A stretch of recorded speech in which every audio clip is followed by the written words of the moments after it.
Halo kreator muda, kembali lagi di Creative Talks Polimedia. Pada hari ini kita akan bahas kampus Polimedia nih yang menarik tentunya. Bersama saya, Faiz Ilyas sebagai Duta Polimedia 2025. Nah, pada episode kali ini kita akan membahas dan mengundang nih narasumber dari perhotelan. Dan tentunya saya nggak sendiri nih ngomong-ngomong mengenai kampus perhotelan. Di sini di samping saya sudah ada Bapak Suwastono Putro Pirastio Empar. Selamat siang Bapak. Selamat siang. Dan salah satu mahasiswa perhotelan, Kak Martika Nur Hovifah. Selamat siang Kak. Selamat siang. Selamat siang. Nah, tapi sebelum itu, kalau teman-teman mau nih informasi tentang kampus Polimedia, bisa aja langsung cek di @polimediakreatif. Dan kalau mau tahu di websitenya, itu bisa aja langsung di www.polimedia.ac.id. Nah, teman-teman udah penasaran banget gak sih nih tentang prodi perhotelan? Langsung aja kali ya kita tanya-tanya dulu. Mungkin ke Bapak Tono dulu kali ya. Boleh. Nah, Pak, aku mau tanya nih, kalau untuk prodi perhotelan itu masuknya jurusan apa ya? Dan D3 atau D4? Oke, jadi prodi pengelolaan perhotelan itu prodi diploma 4. Kita berada di bawah jurusan pariwisata. Jadi jurusan pariwisata ini termasuk salah satu jurusan yang paling muda di kita. Okay. Dan di jurusan pariwisata ini ada dua prodi bahwa kita ada pengelolaan perhotelan D4 dan ada D3 di seni kuliner. Oke. Berarti D3, D4 ya? D4, benar, D4. Oke, berarti udah setara sama sarjana terapan? Betul. Oke, baik. Nah, kalau misalkan di perhotelan itu apa aja sih yang dipelajari? Oke, jadi kalau di perhotelan sebenarnya yang kita pelajari itu apa saja yang ada di hotel. Jadi kalau misalnya, mesti Mas Faiz pernah nginep di hotel kan? Iya, pernah. Dari mulai masuk ke hotel, disambut di depan pintu, terus kemudian disambut di reception, itu kita pelajarin. Lalu kemudian ketika masuk kamar, menata kamar, terus kemudian kalau Mas Faiz main ke restoran misalnya, pesan makanan, masak, kita juga belajar. Jadi semua yang terkait dengan pengelolaan perhotelan, pelayanan yang terkait dengan hospitality, itu semua yang kita pelajari. Oh, berarti pas aku masuk ke hotel tuh yang bikin nyaman pasti anak-anak hotel lah kali ya? Pasti dong, harus kan? dong, harus. Oke, nah tadi kan yang dipelajari nih di prodi perhotelan. Nah, gimana nih? Mungkin kita balik ke Kak Tika kali ya. Nah, tadi kan belajar ini ya mengenai pelayanan perhotelan. Betul. Nah, kalau untuk Kak Tika sendiri nih, apa aja sih atau ada gak sih tugas yang susah atau sulit tapi berkesan di perhotelan? Sebenarnya kalau dibilang sulit tuh enggak ya, karena kita dari semester awal pun kita belajar dari nol. Maksudnya biarpun aku lulusan SMA gitu, kita belajar dari nol, dari step by step. Nah, kalau yang berkesan tuh banyak sih sebenarnya. Mungkin salah satunya untuk persiapan magang kali ya. Nah, sebelum persiapan magang tuh di semester 3-nya itu kita beneran yang belajar tuh full sama praktek. Jadi mulai dari front office, dari housekeeping, dari masak atau kitchen, itu kita belajar semua. Dan tugasnya pun tiap minggunya pasti beda, karena capaian belajar per minggunya juga beda gitu. Karena kita memang dipersiapkan untuk magang. Nah, challenging-nya itu waktu pas magang, karena kita belajar adaptasi dengan lingkungan kerja pastinya yang profesional, terus juga kita beradaptasi dengan lingkungan baru, dengan staff yang lain, dengan lingkungan kerja yang memang beda dari lingkungan kampus, kayak gitu. Apalagi dengan beban kerjanya yang berbeda dari beban kerja waktu kuliah, kayak gitu. Berarti nggak usah khawatir ya buat calon kreator muda yang mau masuk prodi perhotelan, itu akan dipersiapkan untuk magang ya? Iya, bener banget. Oke, baik. Nah, mungkin kita balik lagi ke Pak Tono nih. Nah, Pak, kalau misalkan di prodi perhotelan itu pembagian antara praktek dan teori itu seperti apa ya? Jadi kalau di perhotelan pembagian teori praktek itu kita 70-30. Jadi 30% kita teori, 70% praktek. Dan kalau di kita penerapan prakteknya itu nggak cuma praktek di kelas. Jadi prakteknya pun kita dorong anak-anak untuk magang. Salah satu program unggulan kita adalah magangnya 2 kali. Oh, 2 kali? Iya, jadi dalam masa pendidikan 4 tahun tuh, diploma 4 kan 4 tahun ya. Iya. Nah, dalam 4 tahun itu teman-teman mahasiswa ini akan magang 2 kali. 1 kali di semester 4 dan 1 kali di semester 7.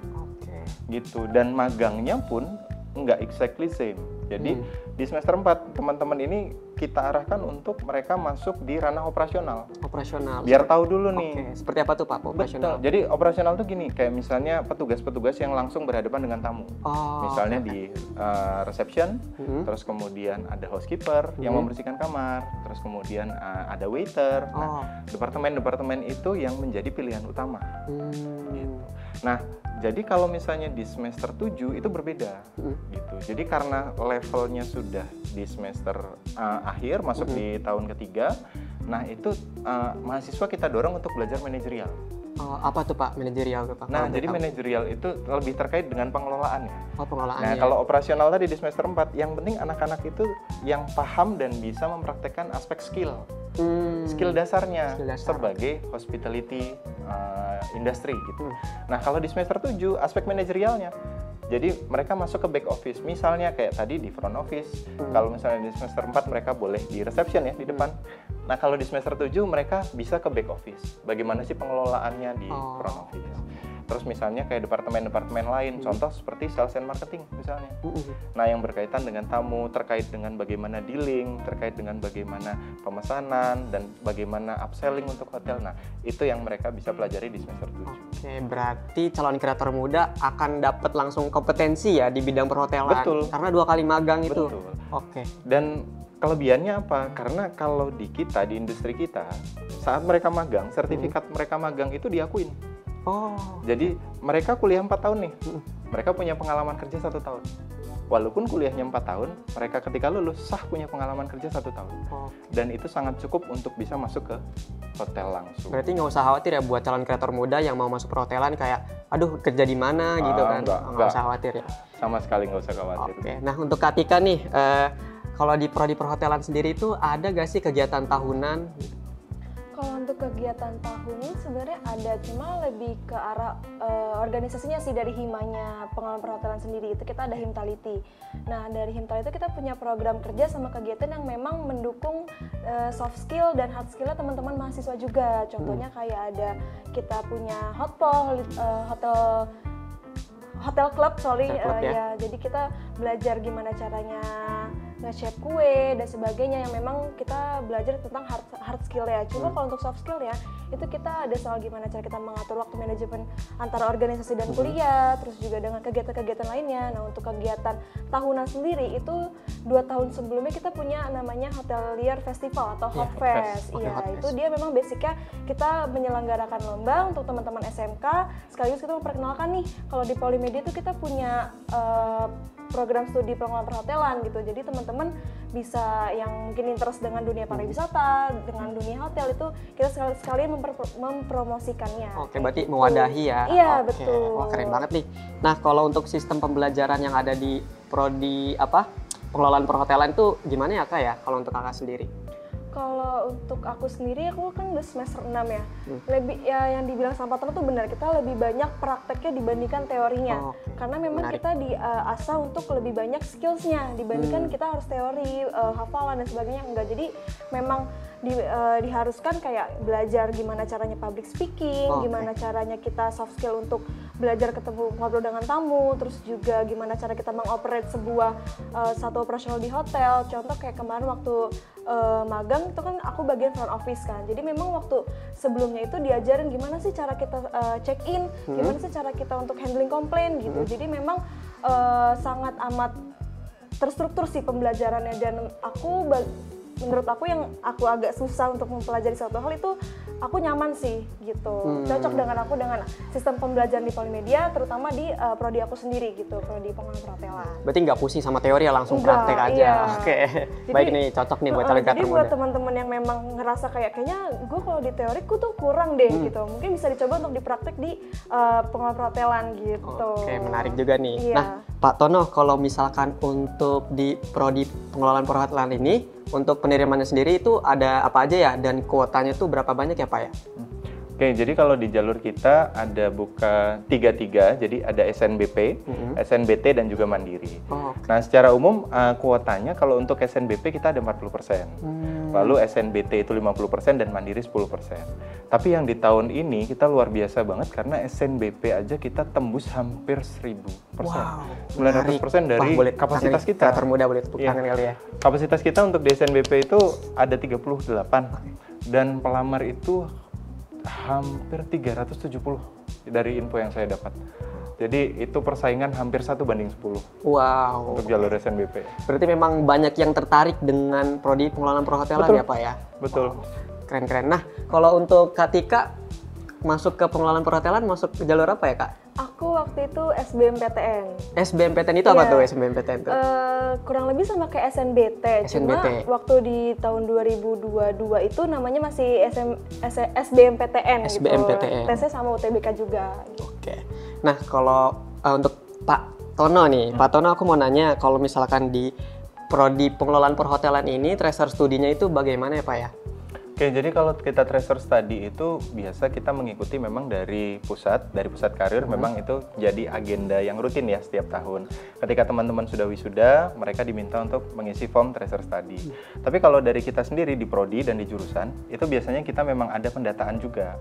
Karena umumnya hampir 20% dari ketika anak-anak itu selesai magang yang kedua, semester 7 nih, mereka masuk di semester 8, biasanya 20% itu udah pada kerja.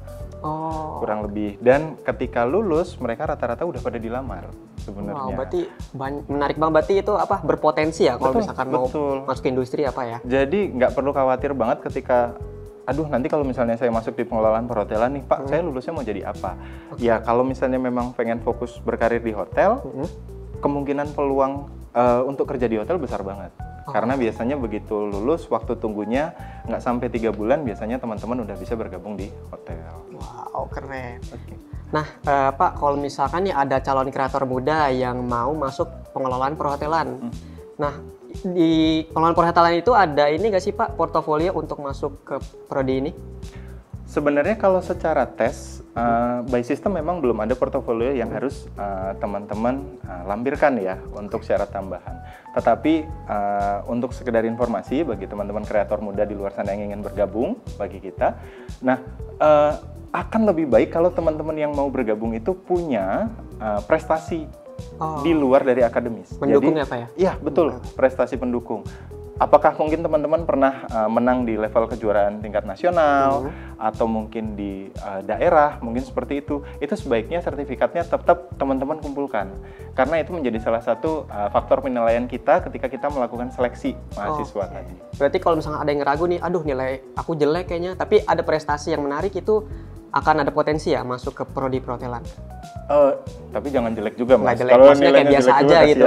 Kayak pesimis gitu, ada pesimis calon kreator muda gitu, maaf nih. Iya, karena itu tadi ya maksudnya karena peluang seleksinya itu kan kecil ya Mas, hampir 1 banding 10 ya. Jadi selain dari aspek nilai raport, tapi kalau misalnya teman-teman kreator muda di sana nilai raportnya bagus nih, tapi nggak pernah punya kegiatan di luar dari kegiatan akademis, bisa saja dikalahkan oleh nilai raport yang sedikit lebih rendah, tapi dia punya prestasi di level nasional. Oh, gitu. Oke. Berarti masih ada peluang ya Pak Betul, ya? betul. Oke. Nah ini mungkin pertanyaan terakhir nih, karena waktunya sudah singkat. Dan aku mau tanya dulu mungkin ke Kak Tika dulu nih. Boleh. Nah, untuk Kak Tika nih, kenapa sih harus Polimedia atau kenapa harus prodi pengelolaan perhotelan? Oke, kenapa harus Polimedia? Sebenarnya itu salah satu alasan aku buat nyari kampus waktu pada saat aku daftar SBM kan. Itu karena pertama aku memang interest sama dunia pariwisata, terutama hotel. Terus juga di daerah Jakarta itu kampus pengelolaan perhotelan yang memang negeri itu cuma ada di Polimedia. Gitu. Jadi kesempatan untuk dapat kampus pariwisata, nggak kampus pariwisata tapi ada program studi pariwisatanya gitu. Nah, cuma di sini. Gitu, cuma di Polimedia. Memang awalnya aku nggak tahu Polimedia itu di mana, tapi karena aku interestnya ke pariwisata dan Polimedia memiliki wadah hal itu, jadi aku tertarik gitu loh untuk mulai cari kepo ini apa sih Polimedia, di mana sih program studi apa aja, dan yang di track pelajaran itu apa aja, gimana sih Instagramnya kayak gitu. Terus kenapa pengelolaan perhotelan? Balik lagi karena aku punya interest ke arah pariwisata. Mungkin karena basicnya aku suka jalan-jalan kali ya. Ya banyak yang kayak gitu tuh. Suka jalan-jalan sama orang tua gitu, staycation lah gitu. Jadi mulai tertarik gimana sih back of the house dari hotel itu sendiri. Gimana sih kalau kita jadi staff tuh gimana sih cara kerjanya gitu. Karena kita kalau jadi tamu cuma ya udah check in, tidur, terus kita main gitu kan, jalan-jalan. Cuma kita nggak tahu nih gimana sih cara jadi staffnya yang baik kayak gimana. Gimana sih kita punya skill yang sebegitu tenangnya jadi staff buat ngadepin tamu yang agak rewel mungkin, banyak permintaan kayak gitu. Jadi itu salah satu alasan terbesar aku buat tertarik ke arah perhotelan sih. Berarti itu lebih diartikan sisi positifnya ya, Iya, mendapatkan benar. skill, meningkatkan skill. Nah, aku mau tanya juga nih ke Pak Tono, sebelum aku tanya kenapa harus Polimedia atau kenapa harus pengelolaan perhotelan, aku mau nanya nih, apa aja sih prestasi-prestasi yang sudah digapai di prodi perhotelan ini? Oke, kalau di prodi pengelolaan perhotelan, kita setiap tahun selalu mengikuti kompetisi di level nasional. Jadi di beberapa kompetisi pariwisata di level nasional yang sering kita ikuti antara lain ada di KPI, kompetisi pariwisata Indonesia itu di Bandung. Kita pernah dapat juara 3 nasional untuk table setup, mata lomba table setup, dan juga juara 3 untuk mata lomba making bed. Ya, lalu untuk ada level lomba lain yang level nasional yang ketemu sama-sama Politeknik di bawah Kemdikbud waktu itu. Ada namanya NTVSC, National Tourism Vocational Skill Competition. Itu satu Indonesia tuh. Kita kumpul semua, kita di situ juga dapat juara 2. Wow, keren. Untuk front office reception. Iya. Jadi kurang lebih itu, dan ini lomba-lomba ini kita dorong untuk teman-teman mahasiswa itu selalu ikuti. Gitu. Jadi tidak hanya 2 kompetisi itu, tetapi berbagai kompetisi yang levelnya nasional maupun internasional kita dorong teman-teman untuk ikut serta join di kompetisi itu. Berarti selain skill, kita juga dapat prestasi ya Pak ya di prodi pengelolaan perhotelan ini. Nah, pertanyaan yang terakhir nih Pak, kenapa harus Polimedia atau kenapa harus pengelolaan perhotelan? Oke, kenapa harus Polimedia? Satu, saya setuju. Polimedia merupakan satu-satunya politeknik negeri yang ada di Jakarta. Yang kedua, kenapa harus Polimedia? Polimedia, walaupun prodinya itu pengelolaan perhotelan di bawah jurusan pariwisata, tapi kita tetap tumbuh di dalam aura atmosfer kreatif. Artinya dalam pelaksanaan pendidikan, dalam pelaksanaan pengajaran, dan pengembangan hasil akhir dari output pendidikan mahasiswa pun, kita selalu dorong untuk menghasilkan sesuatu yang kreatif. Dan itu nggak bisa kita temukan di prodi lain, di kampus lain. Dan kenapa harus pengelolaan perhotelan? Karena gini, pengelolaan perhotelan itu salah satu yang punya peluang kerja terbaik saat ini. Intinya kan semakin luas ya, semakin banyak orang ketika stres, semakin banyak orang butuh liburan, peluang kerja kita semakin besar. Oh, berarti butuh orang stres? Betul. Lucu juga ya. Iya. Tapi menarik nih berarti. Ya, kurang lebih seperti itu. Jadi mungkin itu, lalu ada satu lagi, kenapa harus pilih pengelolaan perhotelan yang ada di Polimedia? Yang jelas bahwa ketika teman-teman nanti, calon kreator muda ini lulus, punya pengalaman kerja 1 tahun. Itu sudah di tangan dan itu sudah pasti. Yang kedua adalah bahwa teman-teman peluang magangnya itu terbuka untuk hotel-hotel chain nasional maupun internasional bintang 4 dan bintang 5. Wow, udah bintang 4 yang bintang 5. Betul, di area Jakarta, di area Pulau Jawa maupun di Bali. Seperti itu. Nah, seru banget nih kan ngobrol-ngobrol tentang prodi perhotelan karena banyak banget peluangnya ya Pak ya. Di prodi perhotelan ini bisa banget masuk industri-industri yang ternama dan bintang 4 dan bintang 5 tadi perhotelan ini.